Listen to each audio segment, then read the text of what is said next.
Good morning, everyone. Here I am at Wells Beach again. I'm getting my walk in before the high tide comes.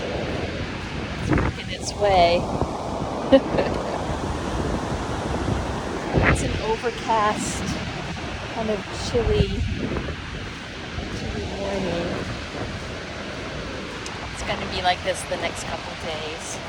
But the weather, I've so enjoyed the weather for this trip to New England. It's been gorgeous. So I cannot complain. There's a couple days of overcast, drizzlies. So I'm coming to the end of my time in New England. I will be heading out here soon to visit some family in Massachusetts. And then I will be heading south for a little bit. Well, you guys have a great day today. I'll check in with you later. Bye for now.